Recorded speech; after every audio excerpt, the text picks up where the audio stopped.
Boa noite, boa noite, boa noite a todos e todas. Sejam todos muito bem-vindos.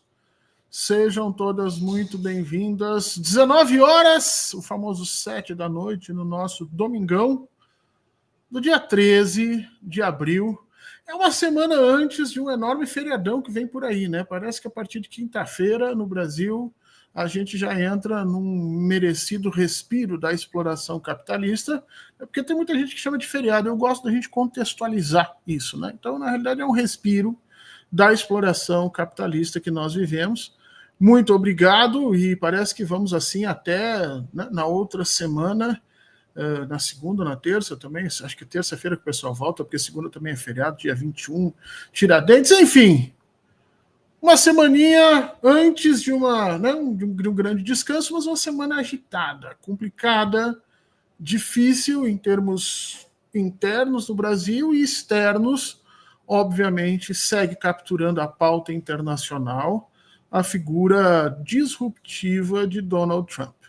Mas não vamos discutir aqui, já falamos muito sobre ele ainda vai dar muito trabalho, são 4 anos pelo menos, mais 3 anos e um pouquinho que ele ainda tem de mandato. A Procuradora-Geral dos Estados Unidos, ou uma das procuradoras, veio a público dizer que é muito difícil que Donald Trump seja reeleito presidente dos Estados Unidos. Na realidade, gente, é proibido pela Constituição, mas ela usou esses termos. Ela diz, olha, é muito difícil, mas não impossível. Ou seja, está na mente do presidente norte-americano de mudar a Constituição, talvez para ficar mais alguns anos. De qualquer forma, a gente vai ter que entender como é que essas coisas se sucedem em terreno internacional. Digo para vocês que durante quase um século, os Estados Unidos se esforçaram para criar uma ordem internacional que fosse minimamente previsível para as suas empresas, para o seu processo produtivo, para o seu sistema financeiro. Tudo o que os liberais sempre construíram como regras, teorias, normas, né, instituições, eram, na realidade, uma quantidade grande de noções pré-estabelecidas que davam ao sistema econômico mundial uma certa previsibilidade. E a questão de tarifas foi combatida desesperadamente desde o finalzinho do século XIX, mas muito fortemente a partir do final da Segunda Guerra Mundial, onde se trabalhou com a ideia de que era muito melhor que nós tivéssemos um mundo sem tarifas, porque as tarifas prejudicavam o comércio de todos os lados e baixavam o bem-estar da população, e tem uma série de teorias econômicas que foram organizadas a partir disso, e os Estados Unidos sempre botaram muita pressão nos países para que reduzissem as suas tarifas, ou pelo menos para que as mantivessem de forma constante por um dado período, para que os processos produtivos pudessem ser racionalmente previstos, pensados e organizados. Pois nesse último mandato, Donald Trump, em 48 horas, tirou as tarifas que ele colocava sobre os produtos chineses, da ordem de 34%, quando estavam ali no inicinho, para 145% no final do dia. Em 48 horas, nós tivemos, portanto, mais de 100% colocado de tarifas aos produtos chineses, mas não foi só isso, não. No final deste dia maluco em que ele levantou essas tarifas, provavelmente levando alguns puxões de orelha dos seus apoiadores bilionários, aqueles que estavam com ele na posse, Donald Trump, de novo utilizando o seu sistema clássico de governo via Twitter, declarou que essas tarifas não valiam para processadores, microprocessadores e computadores, né, aparelhos de alta tecnologia em geral, porque, na realidade, enfim, esses são talvez os produtos que os Estados Unidos mais precisem hoje nas suas cadeias de valor, e acho que o Donald Trump percebeu, obviamente com telefonemas dos seus suportadores bilionários, que isso iria prejudicar ainda mais o seu grupo. Agora, a situação não está terminada. A situação não está terminada porque, como dizia uma amiga minha, o lado de lá também joga. A China veio à carga e, de uma forma diferente do que já tinha feito em anos anteriores, ela resolveu reagir. Reagir não apenas de forma direta na elevação de tarifas, mas também agora com manifestações fortes, inclusive usando o termo: nós não nos dobraremos aos Estados Unidos, não baixaremos a cabeça para os Estados Unidos. O mundo entra num espiral de taxação para cá, taxação para lá, ameaça sobre soberania para cá, ameaça de soberania para lá, e a gente, de alguma maneira, está sentindo um certo medo com isso tudo. Primeiro porque o Brasil está no meio desta guerra, obviamente que a gente não é afetado diretamente pelas tarifas chinesas, mas os produtos que nós acabamos comprando via Estados Unidos podem ser aumentados por conta dessa situação. E são produtos que nós não temos similares no Brasil, porque não desenvolvemos tecnologia aqui para isso.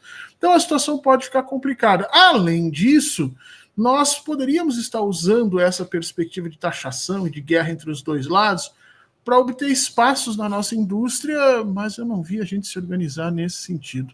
De qualquer forma, a tensão geopolítica segue muito complicada, segue muito absurda, e para quem estava produzindo especificamente com insumos da China, ou para quem estava contando com o mercado americano, todas as cadeias de valor que viviam nesse processo estão sendo afetadas. Então você imagina que essa semana foi uma semana que bolsas acordaram altas, depois baixas, subindo, descendo, e a confusão foi bastante grande. Para a gente entender um pouquinho disso tudo,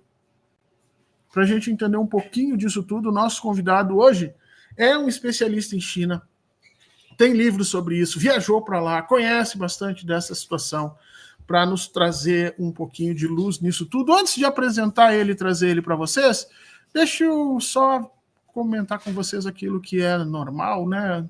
A mídia não corporativa, a mídia alternativa que nós temos no Brasil, que foi essencial a partir de 2013 para que a gente recalibrasse um pouco o processo de ataque que nós estávamos sofrendo, especialmente o governo da presidenta Dilma Rousseff. Depois foi extremamente importante a partir de 2016, quando nós tivemos que lutar contra as prisões ilegais do presidente Lula e tentar manter uma certa organização democrática no Brasil. Foi essencial depois, a partir de 2018, para o combate ao governo de Jair Bolsonaro, e voltou de novo à carga essa importância quando da pandemia. Então todo esse trabalho das mídias alternativas, ele só pode ser feito e só pode continuar a partir da ajuda de vocês. Então vocês não esqueçam de se inscrever nos canais do 247, no canal do 247 especificamente, mas também no Twitter e no YouTube. Se tiver um tempinho, também te inscreve no canal do Fernando Horta,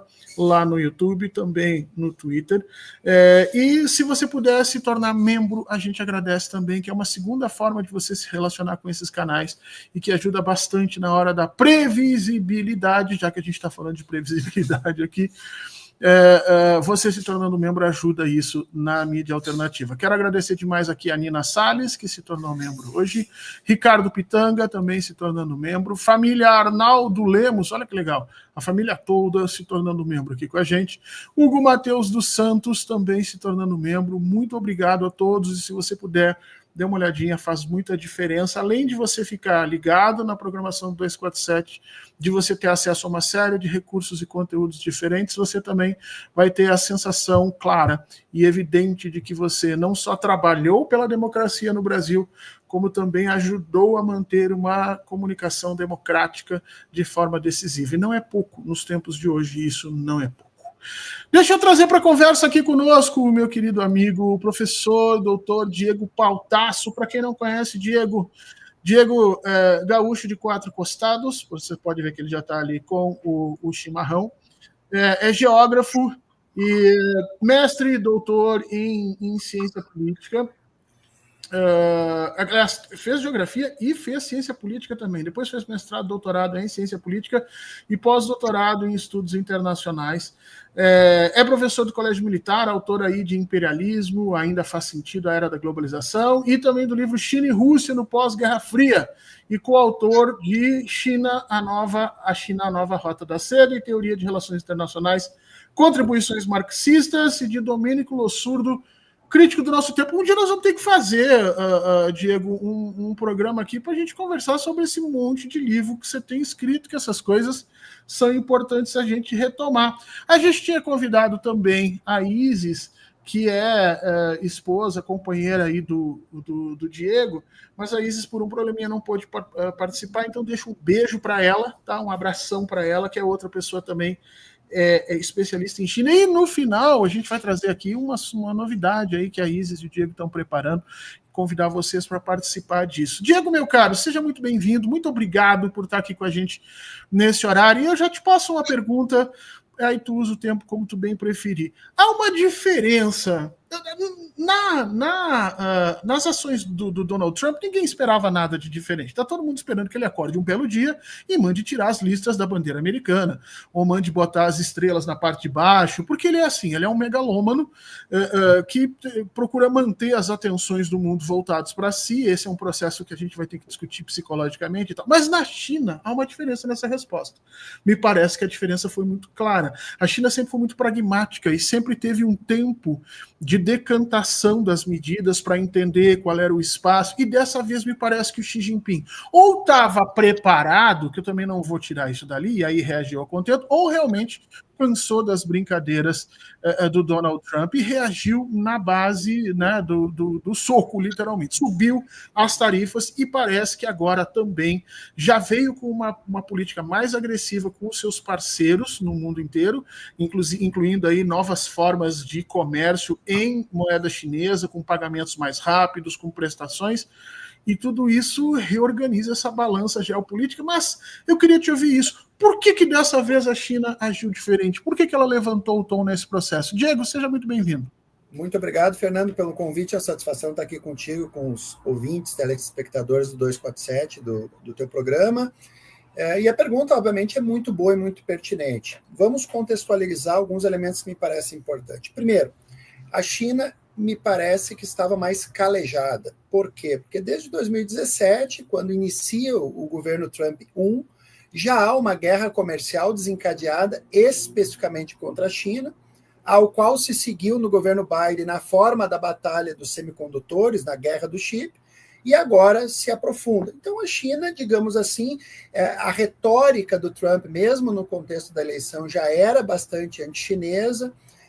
A elite americana vinha construindo uma narrativa cada vez mais anti-chinesa, então me parece que a inteligência da China estava preparada para esse tipo de desafio. Esse é o primeiro ponto.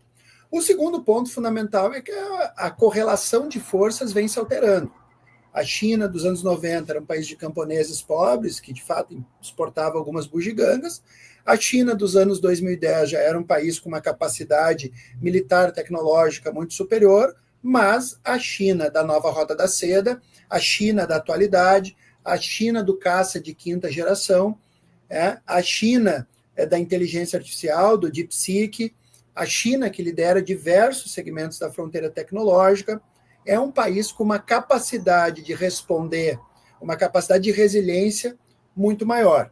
E o terceiro fator, e esse eu vim destacando ao longo dessa crise, aí, que obviamente eu fui chamado diversas vezes a falar, existe uma concepção de fazer política dos chineses que articula uma dimensão tradicional, histórica, confuciana, com uma tradição marxista, e que combina uma ideia de totalidade, de correlação de forças, de uma certa temporalidade para fazer a resposta aos tarifaços do Trump. E eu apostei, em todos os espaços, que, primeiro, a China jamais iria ceder, sobretudo sendo tratado como um vassalo. Nós não veríamos ações desencontradas, um presidente falando uma coisa, um secretário, ministro falando outra, e a gente não viu isso. E o que aconteceu foi exatamente isso, né? Ou seja, o Trump foi escalando as tarifas, a China foi estabelecendo simplesmente a reciprocidade diplomática. Chegou num determinado momento, a pressão interna sobre o Trump foi gigantesca, os chineses um pouco entendiam isso, as fissuras se fariam sentir, as contradições. Agora ele recua das tarifas dos setores de eletrônicos, que representa aproximadamente 1/4, né, daquilo que a China exporta, sem que os chineses tivessem que fazer absolutamente nenhum movimento. E, claro, obviamente, trata-se a expressão clássica de uma política errática dos Estados Unidos, absolutamente desencontrada, que é uma outra coisa que a gente falou, né? Quer dizer, não se tratava de uma política comercial articulada a um processo de reindustrialização, mas coisas como catar barata, né? Uma política completamente improvisada, né? Você eleva as tarifas para o mundo todo, baixa para 10% de maneira generalizada, sem que haja um critério especificamente de negociação, de multilateralismo, de qualquer coisa, muito menos políticas de desenvolvimento, que recupera as capacidades industriais perdidas. E o que a gente viu agora é essa situação, que, de fato, ela é completamente vexatória, né? Porque o Trump recua sem que a China precisasse fazer nada, e isso demonstra, obviamente, uma grande incapacidade, digamos assim, dos Estados Unidos lidarem com um país que, de fato, está preparado para esse tipo de escalada. Diego, a gente tinha visto uma coisa semelhante na época da guerra da Ucrânia, né? Quando começou ali a guerra da Ucrânia, o Ocidente, a partir do terceiro mês, o Ocidente começou a pensar em sanções contra a Rússia.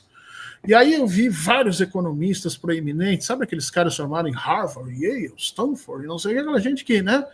E aí todo mundo dando discursos e dizendo que as sanções iriam colocar de joelhos o país de Vladimir Putin, que poderia inclusive haver uma troca de governo, porque a Rússia não conseguiu. E o que aconteceu de fato foi que todas as empresas que saíram da Rússia saíram para não voltar mais, os russos disseram muito obrigado, capturaram efetivamente o maquinário dessas empresas que estavam deixadas dentro do seu território, trocaram o nome das empresas, seguiram produzindo, e as coisas mais complicadas, que era, por exemplo, o acesso ao programa SWIFT de pagamento internacional, acesso a sistemas bancários, como cartões de crédito e tudo mais, num período de 60 dias, os bancos chineses apareceram na jogada e disseram, olha, a gente resolve tudo isso para vocês com tecnologia. E no final das contas, no finalzinho do ano passado, a Rússia estava em guerra há 2 anos e o seu PIB vinha crescendo. Além do seu principal produto, que efetivamente são os derivados de petróleo, terem subido absurdamente, a Europa está pagando uma quantidade gigantesca de dinheiro. Ou seja, houve uma enorme falha teórica e de percepção dos Estados Unidos sobre a sua posição na economia internacional. Julgaram que o Ocidente ainda era como no século XIX, onde a gente move aqui algumas coisinhas e o resto do mundo tem que se adequar. Você acha que o Donald Trump cometeu o mesmo erro de Joe Biden nesse momento, só que agora com a China? Ou esse erro é ainda pior porque efetivamente a China tem uma capacidade de ação internacional maior do que a Rússia tem nos meios financeiros? Excelente comparação, Fernando. Eu diria que, primeiro, há uma grande presunção do império, tenho dito isso, ou seja, imaginar que são o que não são mais, e, sobretudo, subestimar o interlocutor. Ou seja, a forma que o Vance e o Trump trataram a China é de quem não conhece absolutamente a China, as capacidades chinesas, e a forma de fazer política e de negociar dos chineses. Estava claro que daria errado. Ou seja, é uma elite presunçosa e, de outro lado, despreparada. Me parece que faltam Kissingers, né, na atual elite americana. Esse é o primeiro ponto. O segundo ponto que você coloca, que me parece importante, é o seguinte: de fato, a China, se a Rússia não se dobrou com mais de 700 sanções, e ocorreu exatamente o oposto que os Estados Unidos imaginavam com o cerco que se propuseram a fazer, com a China, que tem um PIB 10 vezes maior, que tem uma capacidade industrial maior, que tem uma população maior, que é o maior parceiro comercial de 150 países do mundo, a possibilidade disso dar certo é zero. Então, é um projeto que nasce morto, não há a menor dúvida. E a outra questão que eu venho batendo nessa tecla há um bom tempo é que essas ações presunçosas e desacertadas dos Estados Unidos têm, ao invés de contido, acelerado o desenvolvimento chinês. No caso dos semicondutores foi muito claro, né? Eles apostaram que conseguiriam interditar o desenvolvimento chinês cercando o setor de semicondutores, surgiu o DeepSeek, a Huawei produziu uma solução alternativa e um telefone super moderno, recuperou o mercado em pouco tempo, produziram um alternativo ao Android como sistema operacional, né? Agora, essa semana passada, a notícia foi o desenvolvimento de um chip pós-silício, menor, com mais velocidade, com menos consumo de energia, e essas políticas dos Estados Unidos de cerco, de contenção, têm desacreditado o dólar e precipitado o processo de desdolarização. Quando eu comecei a falar em desdolarização, 10 anos atrás, Muitos dizem, não, isso é impossível, que eles dominam 80%, 90% das reservas do comércio internacional. Eu falava, bom, isso eu sei. A questão é que a gente precisa analisar a tendência e as possibilidades que estão em jogo, as contradições. E a contradição é que o dólar, por um lado, ele é lastro por conta do poder da economia americana, por outro lado, de uma certa confiabilidade que ele gera. A partir do momento que tu utiliza ele como um instrumento de desestabilização, né, captura reserva de outros países, esse elemento de segurança passa a inexistir para muitos países. Né? E tudo isso tem acelerado o processo de desdolarização. Essa é a principal demanda, a principal agenda política do BRICS ampliado. Né? E a semana passada, uma das notícias foi o uso do renminbi digital por parte da China, dos países da ASEAN e do Oriente Médio, que já representa quase 40% do comércio internacional, por meio de blockchain. E, obviamente, a China vai utilizar o BRICS para potencializar, ampliar isso, vai utilizar a nova Rota da Seda, que já tem 150 países, para potencializar esse processo, e os Estados Unidos correm, mais uma vez, o risco de ter dado um salto bem maior do que a perna. Pois é, e você tocou nesse assunto dos Estados Unidos capturarem ativos de outros países. Eles fizeram isso com a Venezuela, né? A Venezuela perdeu todo o ouro, toda a riqueza que tinha nos bancos europeus, inclusive foi entregue para o presidente que se declarou, né, se autoproclamou presidente, foi entregue uma parte do dinheiro, o cara virou bilionário na Europa, até hoje não volta mais para a Venezuela porque vive maravilhosamente bem em Miami. Depois os Estados Unidos fizeram a mesma coisa, roubando parte de empresas venezuelanas que atuavam dentro do território norte-americano, especificamente postos de combustíveis e tudo mais. Fez de novo com a Rússia, porque várias empresas russas no mundo inteiro, iates, coisas de políticos russos foram tomados em outro território, e isso obviamente quebra aquela ideia da propriedade privada sacrossanta que os Estados Unidos tinham criado a partir do século XIX, ainda no lastro da Inglaterra, né? E que, olha, a gente pode discutir política, a gente pode discutir ética nas relações, mas propriedade privada é uma coisa sacrossanta, não podemos tocar e tal. Só que os Estados Unidos colocaram isso à baila nesse processo. Muita gente tem perguntado, Diego, se a China não poderia fazer o mesmo com os tais bônus da dívida pública norte-americana, que a China chegou a um tempo a ser uma das maiores detentoras. Hoje parece que as informações são que ela tem 1,4 trilhão de dólares em dívida. Consigo seria o mesmo valor que o Japão, por exemplo, tem, mas a gente sabe que nos últimos 6, 7 anos ela vem vendendo títulos da dívida pública norte-americana praticamente para se ver livre disso. Ela ainda tem alguma relevância, alguma capacidade de fazer esse tipo de jogada no território, no sistema internacional, ou nós vamos ver uma disputa clássica de tarifas organizadas aí em áreas de influência, a China de um lado, os Estados Unidos do outro, e a coisa meio que se organizando, como a gente conhece essa guerra no século XX. Há alguma novidade nesse processo que você consiga imaginar, ou não? A gente está jogando um jogo que a gente já conhece, mais embrutecido. Primeira coisa que eu vejo é o seguinte, Horta, o Trump, ao tomar essas medidas unilaterais, além de mostrar, revelar que os Estados Unidos já não têm a competitividade que tinham outrora, né, e o desacerto da estratégia, né, a falta de articulação, como você comentou, ele acaba implodindo o sistema mínimo de regras, né, o mínimo de segurança jurídica e o mínimo de estabilidade que caracteriza a pavimentação de uma hegemonia.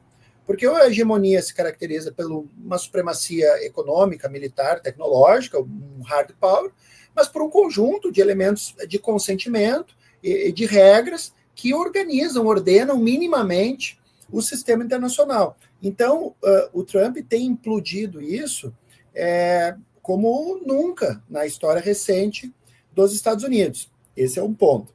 Bom, isso gera uma demanda por estabilidade e um vácuo de poder no sistema de governança internacional.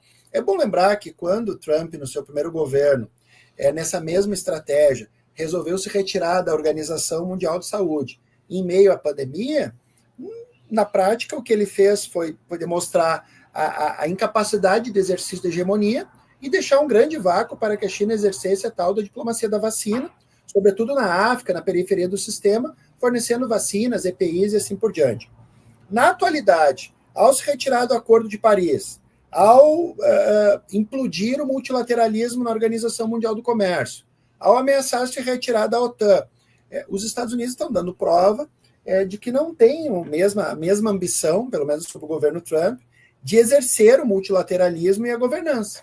Ora, isso abre um espaço inequívoco para que a China venha a exercer um papel importante, que é um país que tem construído capacidades econômicas, comerciais, financeiras, diplomáticas, de um exercício do multilateralismo.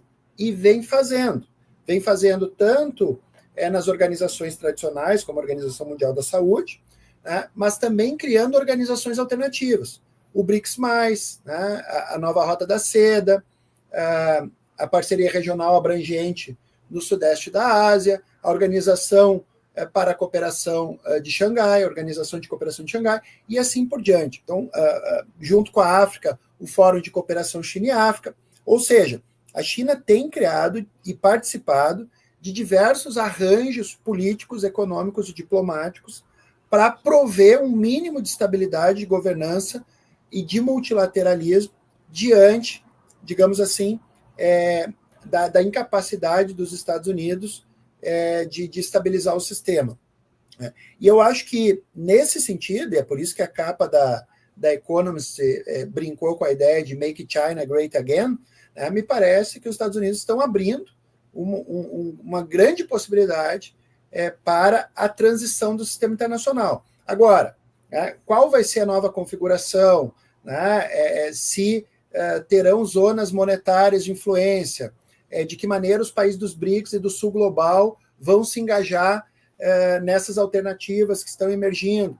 Aí, esse é o X da questão que a gente vai ter que observar, em que medida isso vai ser rápido ou não, em que medida isso vai ser disruptivo, violento ou não. Ou seja, a gente está no jogo institucional do século XX, embora a China nunca tenha querido assumir o papel dos Estados Unidos. Eu me lembro quando ela saiu da OMC, quando os Estados Unidos saíram da OMC, muita gente disse, não, agora a China assume, coloca dinheiro. Não, ela não fez isso. Ela se colocou como um parceiro, como ela sempre foi, no mesmo espaço, ela não assumiu o espaço dos Estados Unidos ali. Mas eu quero pegar essas duas palavras que tu citasse, né? Abre-se uma demanda por estabilidade, e eu acho que esse teu termo é muito feliz, porque o capital começa a buscar desesperadamente, pelo menos regras, podem ser regras ruins, que não lhe favoreçam, mas regras que eles possam trabalhar. Eu vi depoimentos essa semana de pessoas dentro dos Estados Unidos, indústrias dentro dos Estados Unidos, e os caras dizendo, olha, a minha produção depende necessariamente de insumos chineses. Agora eu tenho 145% a mais, eu não tenho como produzir, eu não tenho como entregar as minhas remessas a partir da semana que vem. Ou seja, vai fraturar a economia norte-americana. Mas vamos lá. Dois movimentos começam a acontecer. Por um lado, a China começa a criar um sistema próprio de comércio, já vinha sido estabelecido, mas ela vai ampliando isso, de pagamento digital, com cesta de moedas, com negociações específicas em todo o leste asiático, incluindo o Oriente Médio, e eu acho que vai abrir isso para os BRICS já, porque não faz sentido você não abrir isso para os BRICS ali. Então, é um embrião de uma certa estabilidade que é demandada. Por outro lado, Donald Trump passou a atacar abertamente os países da América Central, ameaçando taxar, por exemplo, países que fizessem comércio com a China, que usassem navios chineses para transportar os seus produtos, tenta entrar nesses países com força nos setores energéticos, que eram setores que a China estava estabelecendo, e já começa a falar numa espécie de geopolítica das canhoneiras 2, porque declara que vai tomar o canal do Panamá de volta, que a Groenlândia... Esses dois, me parece que essas são duas organizações desse mesmo projeto que o Donald Trump colocou. Só que uma delas, muito trazendo uma ordem institucional, e a outra partindo para um gangsterismo. Você acha que essa vai ser a nova face do século XX? Ou isso é só com o Donald Trump? Depois que o Donald Trump sair, as coisas devem se normalizar? Sabe que eu vejo um elemento interessante aí, Horta, que é o seguinte, né? Muitos veem o unilateralismo dos Estados Unidos como uma demonstração de força, né? Dado que é uma maneira hostil de tratar os demais países, quase como uma vassalagem. Inclusive, ele expressou palavras de baixíssimo calão para se referir aos demais países. Por outro lado, ela sinaliza fraqueza em algumas dimensões. Quais delas? Primeiro, o seguinte, é a primeira vez que o governo americano reconhece que sem uma proteção robusta, a sua economia vai sucumbir. Ou seja, isso só é uma demonstração clara de que a economia americana, por si só, não consegue mais competir. Isso é um reconhecimento tácito. Esse é o primeiro ponto. E o segundo ponto, que é algo que eu estava comentando, é que os Estados Unidos talvez não consigam e não tenham mais interesse de ser a polícia do mundo e o hegemon. E me parece que é um pouco isso, pelo menos sob a administração Trump. Para a América Latina fica uma questão, né? Porque nesse cenário em que os Estados Unidos não querem mais ser o hegemon sozinho, né, e arcar com os custos dessa ordem mundial, e isso foi dito essa semana, né, pelo representante lá do Departamento de Estado, a América Latina é o quintal dos Estados Unidos. Ou seja, um desenho, eles reconhecem a emergência da multipolaridade meio como irrefreável, e isso me parece razoavelmente positivo, pelo menos realista da parte deles. Por outro lado, eles expressam, né, eu já vinha suspeitando disso e agora foi declarado, que dentro desse mundo multipolar e de esfera de influência, a América Latina é nosso quintal. Né? É a única parte que é inegociável. E por isso a ênfase muito forte no Panamá, na Groenlândia, como você citou, né? E a maneira bastante ríspida de lidar com o Canadá, com o México, que são os vizinhos imediatos. Então aqui fica uma questão para a América Latina. Numa eventualidade de um mundo multipolar no qual se desenhem esferas de influência, os Estados Unidos me parece que têm a clareza de que a América Latina é quintal. E aqui, para o Brasil, né, se torna muito difícil, ou pelo menos complexo, o exercício de uma independência e de uma estratégia de inserção internacional compatível, por um lado, com as mudanças sistêmicas, com as oportunidades que se abrem com BRICS, com China, com outros polos, com o Sul Global, e, por outro lado, né, essa pretensão dos Estados Unidos de estabelecerem o Big Stick e da doutrina Monroe 2.0. Para quem não lembra, o Big Stick é uma forma muito clássica da gente se referir à doutrina militar norte-americana, né, em que eles dizem, olha, fale macio, mas com um grande porrete nas costas, ou seja, sempre lembrando aos negociadores que os Estados Unidos são a grande potência militar que foram. Então, isso é basicamente uma ameaça de forma velada. Mas deixa eu te perguntar uma coisa aqui que o Reiraldo trouxe aqui, né? Ele trouxe uma pergunta interessante, dizendo assim, olha, e para nós do Brasil, como é que a gente fica nesse processo? Por quê? Ou a gente se submete a esse gangsterismo norte-americano, como a gente está colocado, e certamente a partir de agora o Trump vai começar a fazer pressão sobre as nossas elites, lembrando o mundo ocidental, como nós somos, né, importantes, parceiros dos Estados Unidos e tal. Mas, por outro lado, também, se a gente se associar com a China, a gente tem que ter um certo cuidado, porque essas mercadorias chinesas que não têm acesso ao mercado norte-americano, elas se desaguarem no Brasil sem um controle sobre isso, elas podem atrapalhar ainda mais o difícil processo de reindustrialização que a gente está vivendo. E se o Brasil vive isso, Diego, como é que o restante da América Latina vai se estabelecer? Você não acha que aí nós temos uma decisão muito difícil a tomar nesse processo? Sem dúvida, porque a questão é o seguinte, né? O caráter cambaleante do projeto de desenvolvimento brasileiro, ele vem de décadas, né? A gente vem oscilando entre o neoliberalismo e uma tentativa de se desgarrar, né, das estruturas rentistas que tomaram conta, né, da economia brasileira. E nas relações com a China, embora a gente tenha superávites muito expressivos, como se sabe, a nossa pauta de exportação está concentrada em 3 produtos primários, que é soja, minério de ferro e petróleo. Né? Me parece que o Brasil ainda não tem uma clareza do lugar da China no nosso projeto nacional de desenvolvimento e na nossa inserção internacional. Tá? Muitos buscam responsabilizar a China pela primarização brasileira. Eu acho que essa é uma solução tão confortável e fácil quanto simplista. Né? Ou seja, isso vem acontecendo, né? Mas isso tem a ver com o fato do Brasil vir se industrializando desde os anos 80, quando a China ainda não exportava coisa alguma e não era uma variável continuou nos anos 90, quando a China exportava rabicó de cabelo, borracha e lápis. Né? Então, a China, obviamente, é um polo industrial emergente, mas a desindustrialização brasileira é um fator multicausal e tem, obviamente, uma determinante nacional. O que o Brasil deveria fazer é transformar a supercapacidade ociosa chinesa em potencial de reindustrialização do Brasil. Vocês precisam produzir, vocês precisam exportar, vocês precisam de novos mercados. De fato, o Brasil é o maior mercado da América do Sul, o maior mercado do Hemisfério Sul. Vamos lá, a gente tem muito interesse, por exemplo, em fazer ferrovias de norte a sul, leste a oeste. Vamos fazer essas ferrovias, vamos produzir elas no Brasil, vamos fazer joint ventures, vamos investir esse excedente de capital e de capacidade produtiva no nosso país. Agora, isso não vai ser feito por geração espontânea. O Brasil precisa identificar o que quer da China e transformar essa supercapacidade ociosa da China num projeto que alavanque a nossa industrialização, a nova indústria Brasil e os projetos que a gente definir como prioritários. Isso, é não importar a calça chinesa, né? Não importar o rabicó da China, mas importar sim as tecnologias que a gente precisa para transformar o nosso território. Eu acho que esse processo que você colocou é fantástico. E aí, deixa eu te perguntar uma coisa.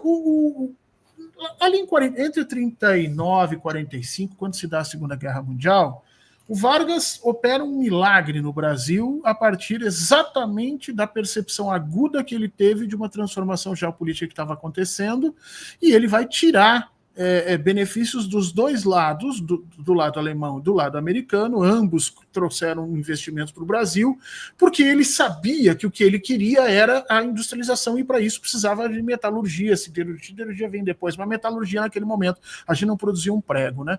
Ali havia um plano nacional de desenvolvimento e o Vargas soube navegar um pouco para lá e um pouco para cá.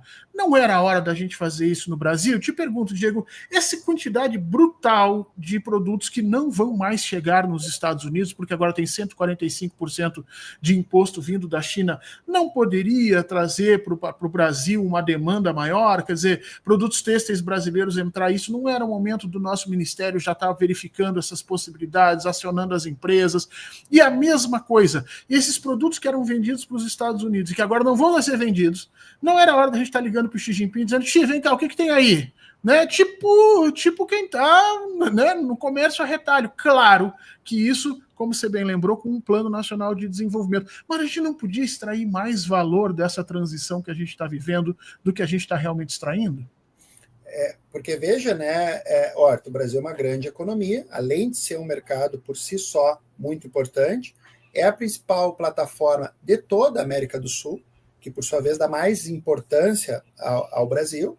E agora, com essas tarifas, inclusive, algumas empresas que já estão localizadas aqui, pode ser plataforma para exportar para o mercado americano. Veja, por exemplo, o caso da BYD. Né?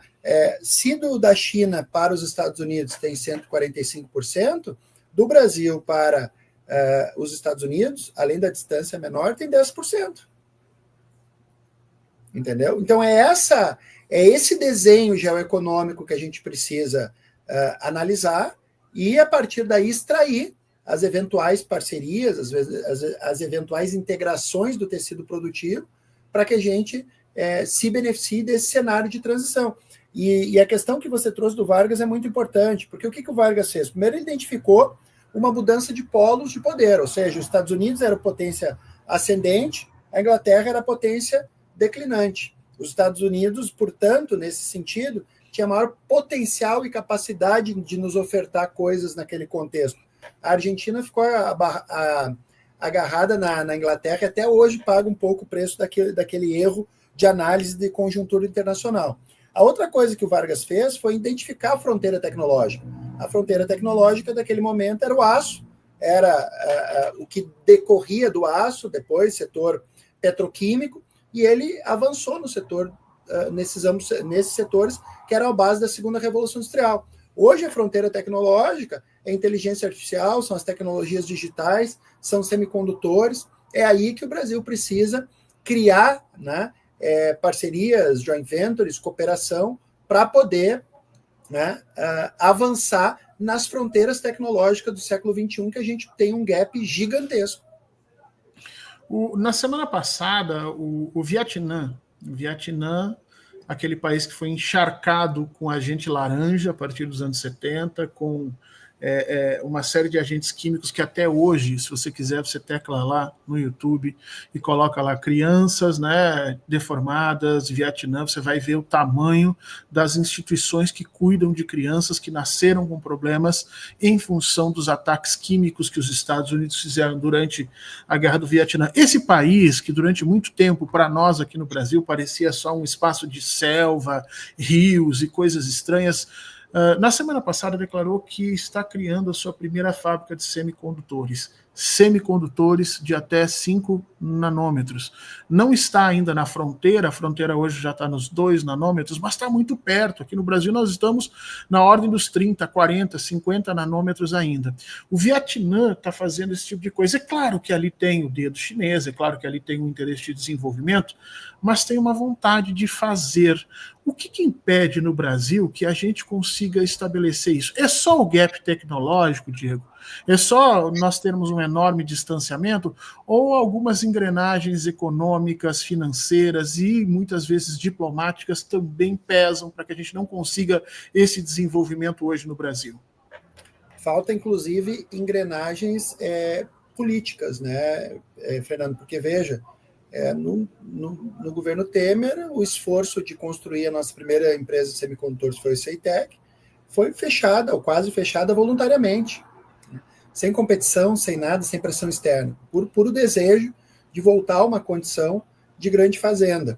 Né? A Embraer, por muito pouco, foi entregue de graça, sem pressão, sem uma arma na têmpora, sem nada. Né? E perdeu projetos importantes, porque na troca a empresa ficou com uma série de patentes que até agora não devolveu.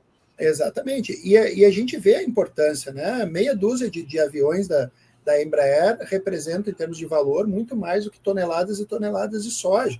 É aí que agrega valor, é aí que gera cadeia de valor, é aí que gera salários importantes, é aí que emprega engenharia e inovação e por aí vai. Bom, então eu acho, Horta, que tem um pouco do imaginário político brasileiro, do empobrecimento do debate sobre projeto nacional.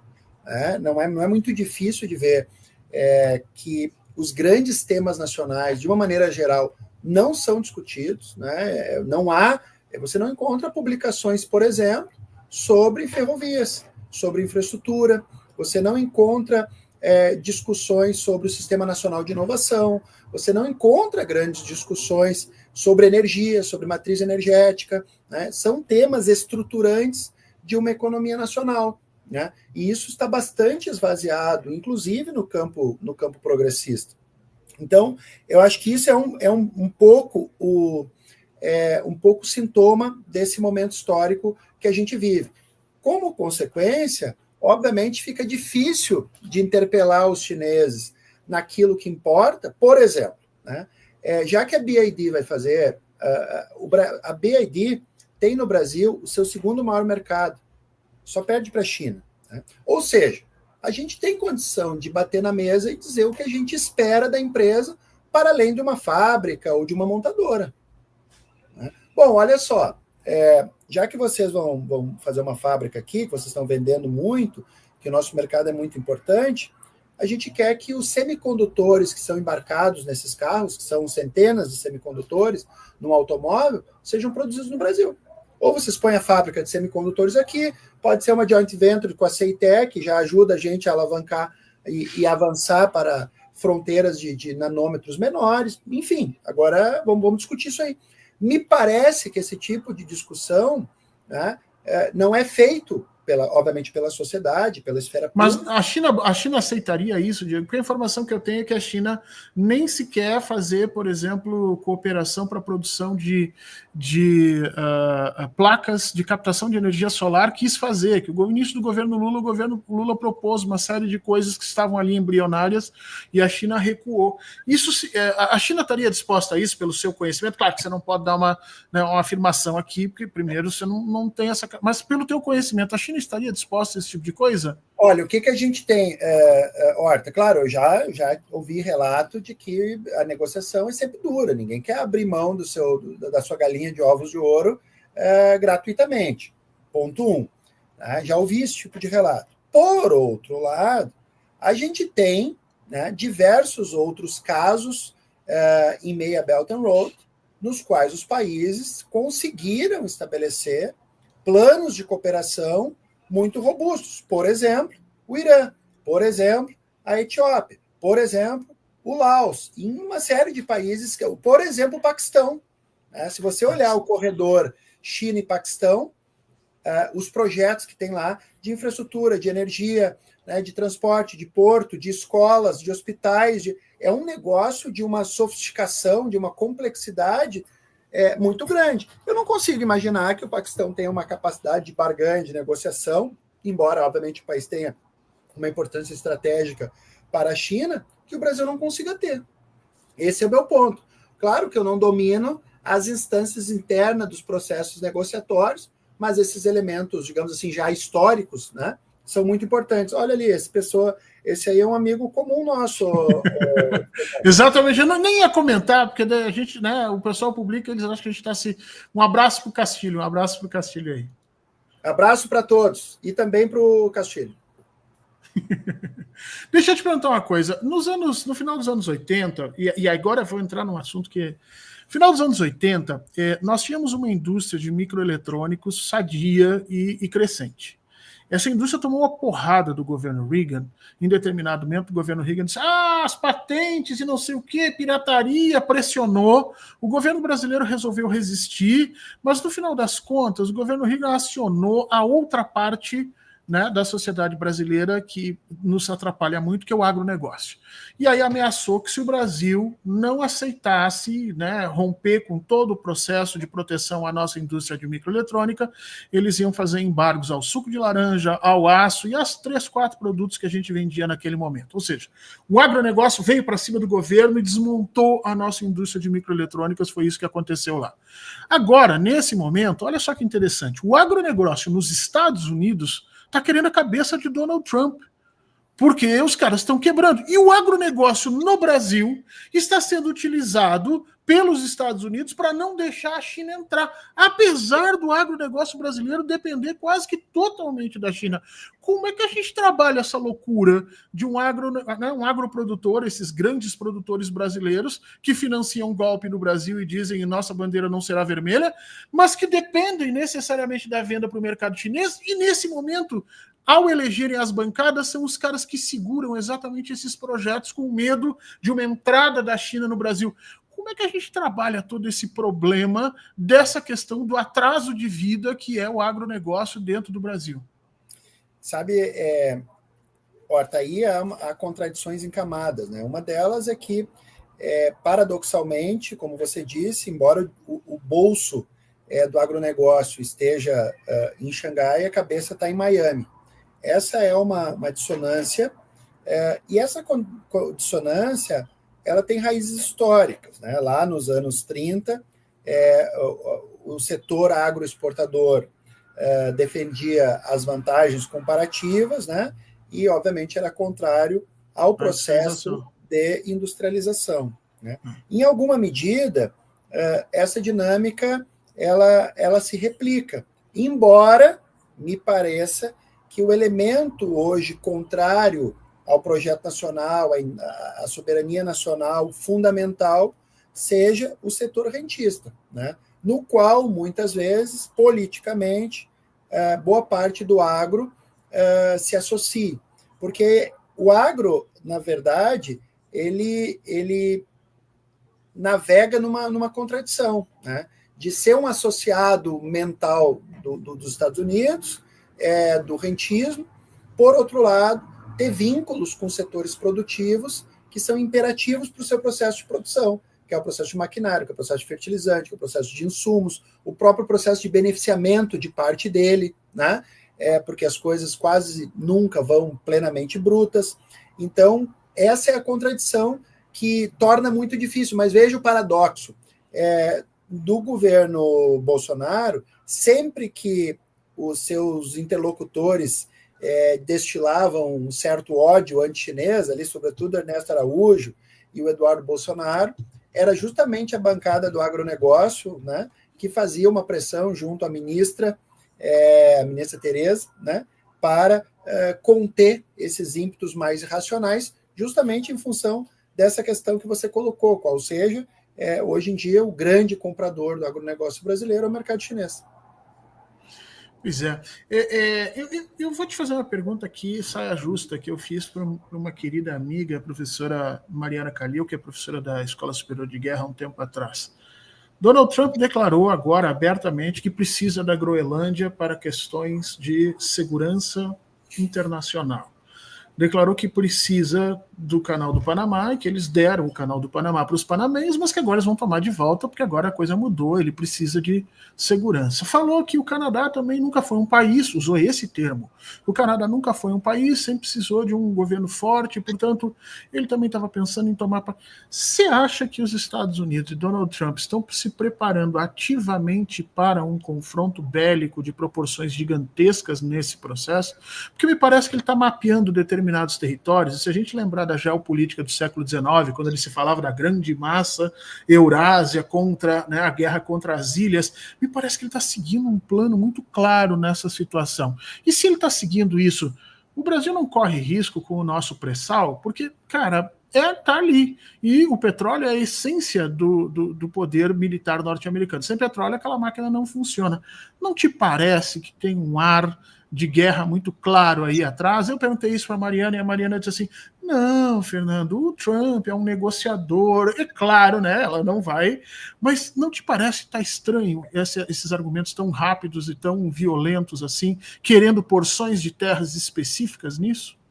Bom, primeiro, obviamente, sabemos que nós não temos bola de cristal, mas nós temos elementos que nos indicam algumas coisas. O primeiro deles, os Estados Unidos esteve historicamente envolvido em guerras e em domínios territoriais. Isso é fato. Durante toda a sua história, inclusive, só teve 4 ou 5 anos que eles não tiveram guerra.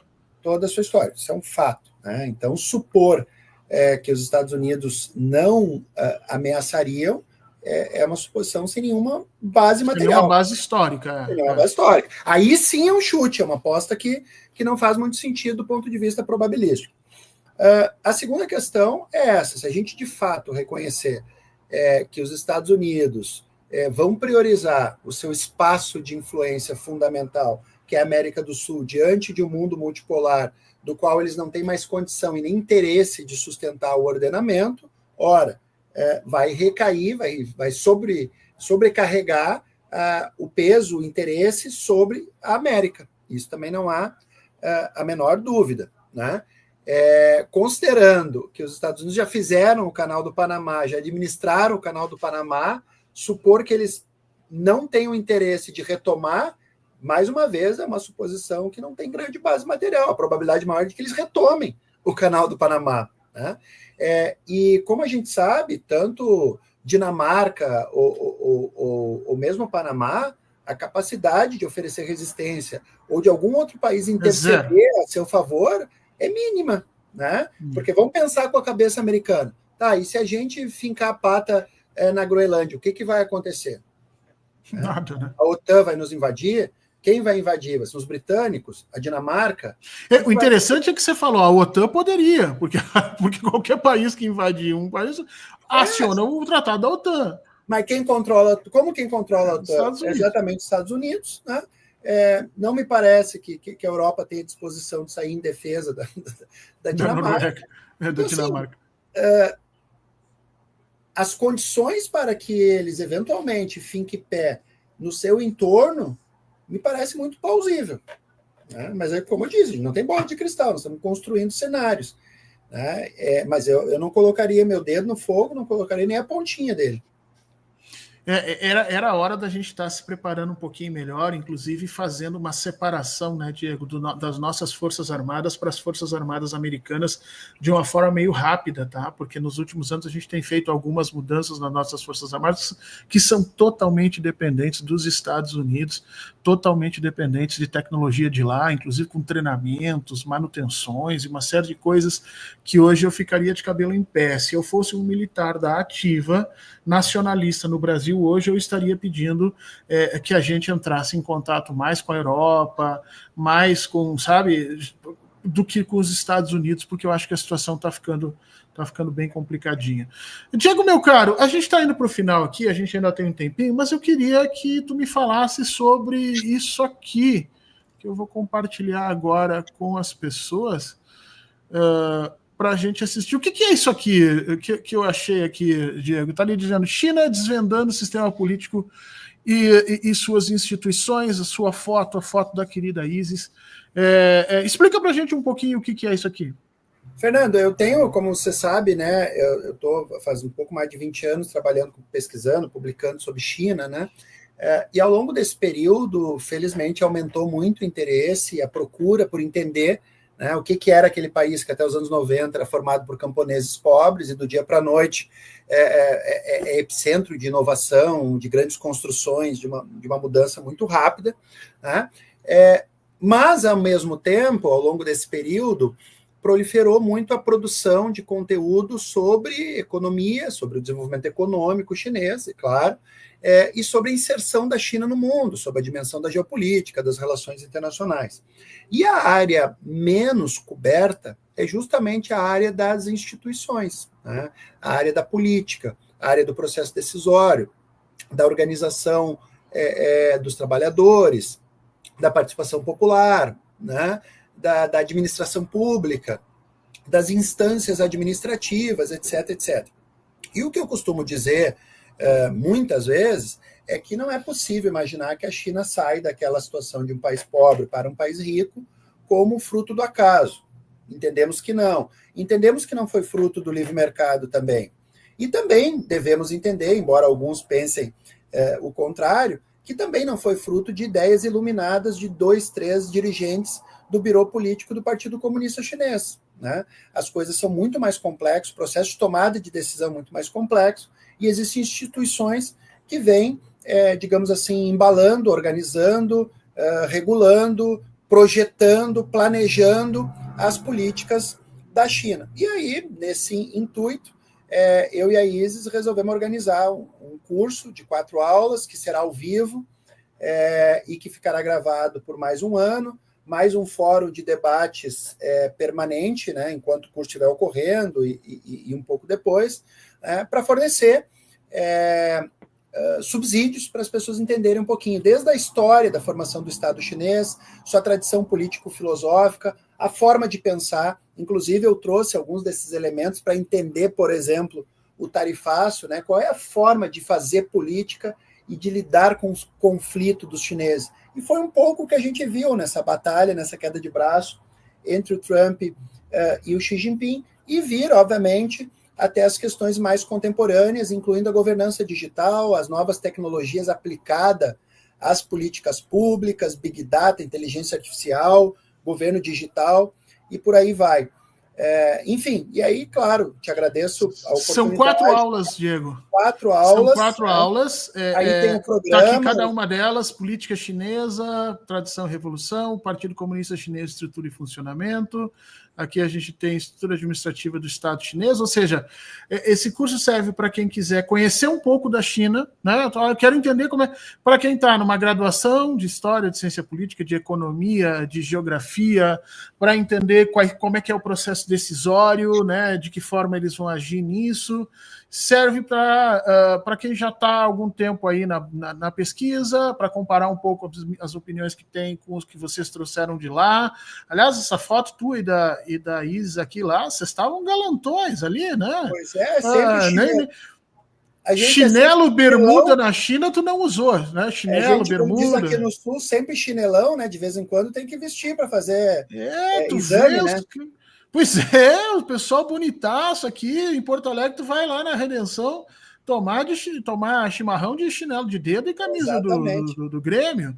Então, sei lá, mas esse é um curso que está aberto, então as matrículas são do dia 31 ao dia 3, se você quiser procurar, é no Hotmart, tá? É só ir lá no Hotmart, procurar pelo nome Diego Pautasso ou Isis Maia, ou procurar pelo título aqui, tá? Eu deixei aqui no link também dos canais, eu acabei de publicar ali o link para o curso do Diego e da Isis, tá? São 2 especialistas em China, cada um deles com uma especialidade, cada um deles com um tipo de estudo, mas que trabalham juntos já há algum tempo. Não é a primeira vez que a gente se aproveita do conhecimento dos dois aqui nesse espaço, então indico para vocês, quem puder, quem quiser, quem tiver interesse, vai ali, participa disso, porque eu acho, Diego, para a gente terminar aqui rapidamente, que a China é inescapável, né? O século XXI é o século da China. Cada vez que eu vejo as informações sobre o sistema de educação chinês, eu olho para aquilo e digo, cara, não tem o que a gente fazer. Né? Quando você pega crianças de 3, 4 anos fazendo trabalho de coordenação motora, picando bolas, com 30, 40 pessoas dentro da mesma sala, do mesmo jeito, passando um para o outro. Quando você pega crianças de 9, 10 anos aprendendo a montar, a fazer parede. Eu vi um vídeo, eles estavam ensinando construção civil para crianças de 9, saber levantar tijolos, né? Você começa a perceber que a quantidade de capacidades que estão sendo ensinadas ali é uma coisa brutal, nosso sistema de educação não chega perto. Então, a gente olha para isso e a gente vê que o século XXI é o século chinês. Se as pessoas não compreenderem isso, não entenderem efetivamente o que é a China, fica mais complicado. E aí, os cursos do Diego e da Isis ficam colocados. Por uma última pergunta, a gente tem aí 30 segundinhos, 40 segundinhos para tu responder. Você está gostando da atuação do Brasil nessa discussão toda? O Brasil, enquanto país, a partir desses tarifaços, você está vendo tudo isso funcionar? Você está gostando como o Brasil está lidando com isso? Te parece ok essa ideia de aguardar um pouco para ver como é que a coisa vai andar? Ou você queria alguma coisa diferente? E se queria diferente, o que você imagina que podia ser diferente? Eu acho que, considerando o contexto, né, inclusive dessas idas e vindas do governo Trump, né, essa política errática, a importância do Brasil manter uma certa equidistância dos principais polos, inclusive em função das suas insuficiências militares, me parece uma projeção, uma atuação pragmática e de acordo com a correlação de forças, né? E acho que, na sua medida, o Brasil tem que dar as devidas respostas às tarifas impostas unilateralmente após esgotarem as possibilidades de negociação. Acho que é um pouco por aí mesmo. Muito obrigado, meu caro. Deixa eu só responder por último aqui a pergunta do Zé Alberto, dizendo que estava vendo você tomar um chimarrão, perguntando se aqui em Brasília eu ainda bebe. Eu sou gaúcho, mas não praticante. Eu nunca tomei muito chimarrão mesmo. De fato, como bastante churrasco para manter uma certa, né? Mas o chimarrão não me é afeito. Aí respondido para o Zé. Muito obrigado, Zé, pela presença. Diego, meu caro, um grande beijo para você, um abraço. Muito obrigado pelo beijo, Fernando. Aqui. Obrigado pelo convite. Quando vier a Porto Alegre, já que tu não toma chimarrão, vem comer um churrasco comigo. Aí, ganhei churrasco. Valeu, Zé Alberto. E para todo mundo que nos assistiu até agora, um grande abraço. Não se esqueçam de se inscrever, de dar o like no conteúdo e ficar com o conteúdo da TV 247 que segue. E a gente se vê na semana que vem. Um grande abraço para todo mundo e até mais.